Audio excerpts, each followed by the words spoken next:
If you scroll through social media, you've probably seen the digital nomad fantasy. It's always a beautiful couple sitting on a beach in Bali, drinking out of coconuts, claiming they escaped the Matrix. What Instagram doesn't show you is that usually one person is desperately trying to take the perfect sunset photo, while the other person is sitting in a hot, mosquito-filled Airbnb working a 60-hour remote corporate job to pay for the coconuts. My name is Jason. I'm 33 years old, and I am a senior cloud architect for a major tech firm. 4 years ago, I married Harper. Harper was a 28-year-old aspiring travel and lifestyle influencer. When my company announced we could work fully remote, Harper begged me to sell our cars, pack our bags, and travel the world so she could build her brand. Because I loved her, and because my $180,000 salary could comfortably support us anywhere in the world, I agreed. For the first year, it was fun, but quickly I became less of a husband and more of an ATM and a personal photographer. I was working from 2 a.m. to 10 a.m. to match US time zones, while Harper slept in, went to yoga, and spent my money on expensive vegan cafes and luxury beach clubs. I thought I was funding her dream. I didn't realize I was just funding my own replacement.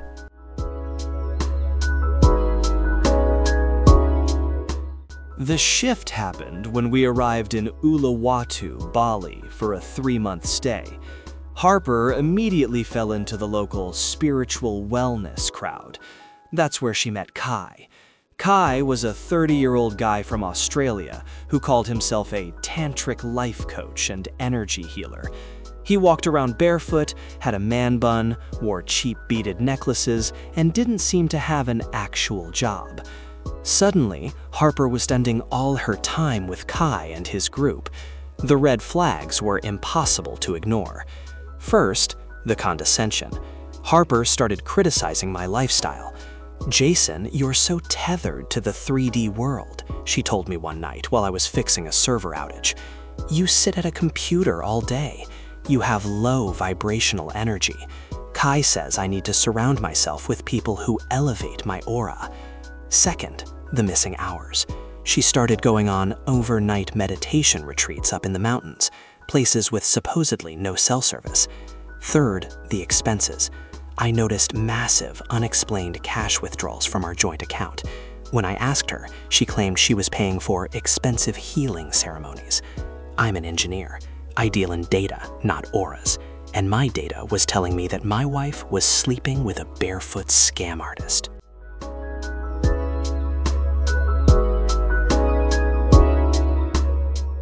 The universe works in mysterious ways, mostly through terrible operational security.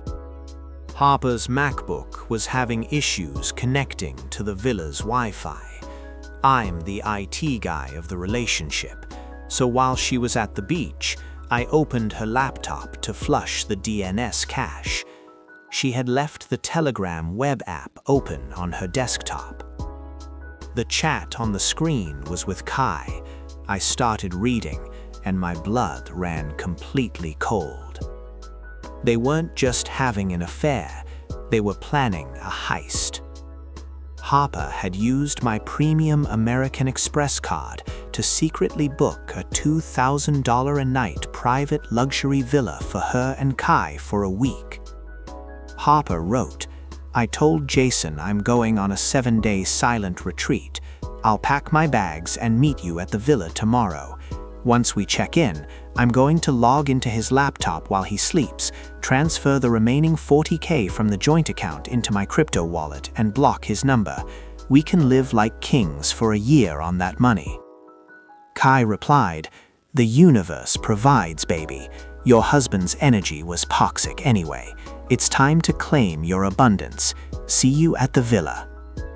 I sat in the sweltering heat of our cheap rental, staring at the screen.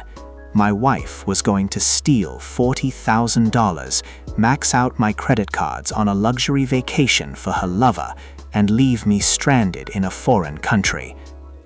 She thought my energy was low vibration. She was about to find out exactly how low I could go.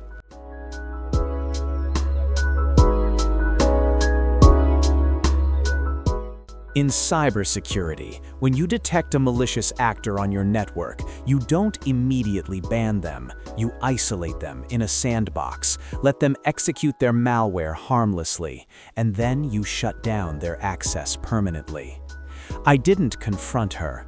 I calmly closed her laptop. That evening, Harper came back from the beach, acting incredibly sweet. "Jason, baby," she said, kissing my cheek.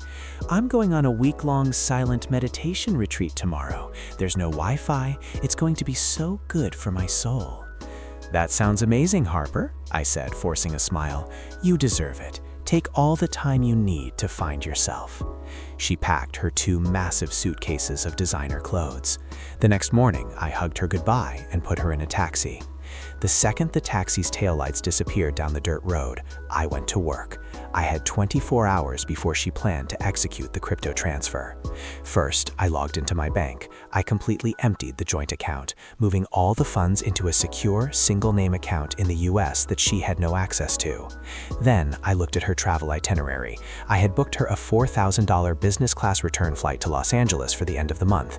I logged into the airline portal, canceled her ticket, and requested a refund to my card. The sandbox was built. Now, it was time to cut the power.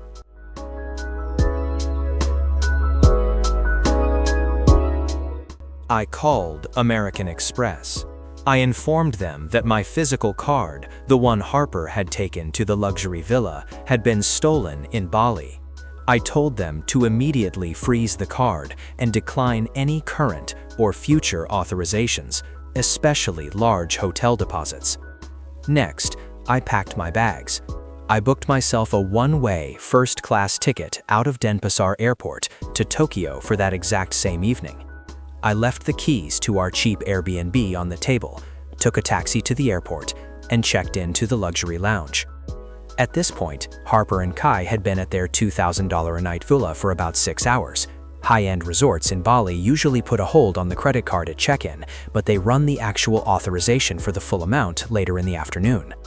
As I sat in the airport lounge, sipping a gin and tonic, my phone started vibrating. It was Harper. The silent retreat was apparently over.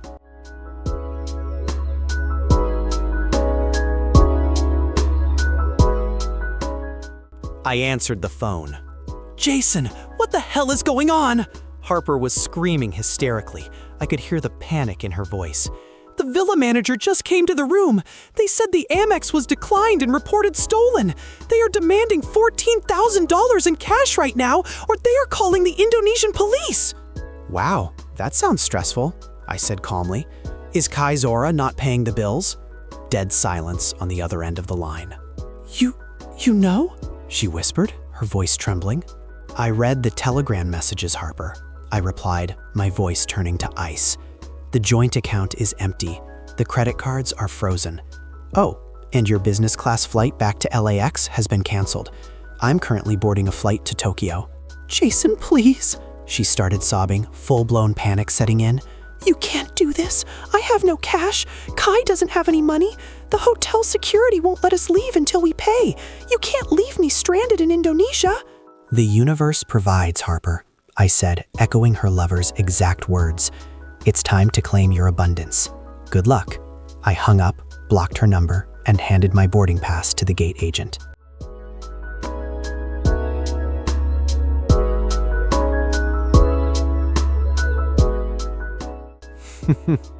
The fallout was an absolute disaster for her.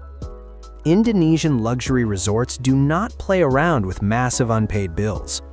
Because the card was reported stolen, the hotel management held all of Harper's expensive designer luggage as collateral and threatened to call immigration and have her arrested for defrauding a hotel.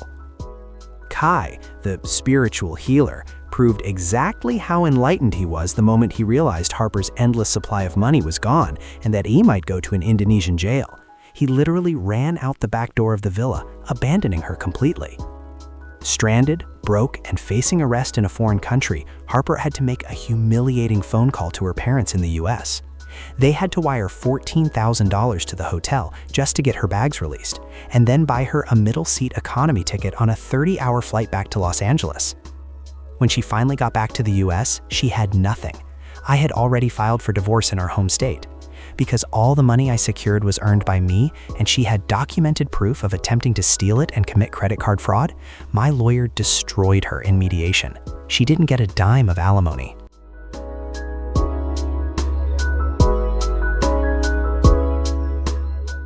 It's been 2 years since I left Bali.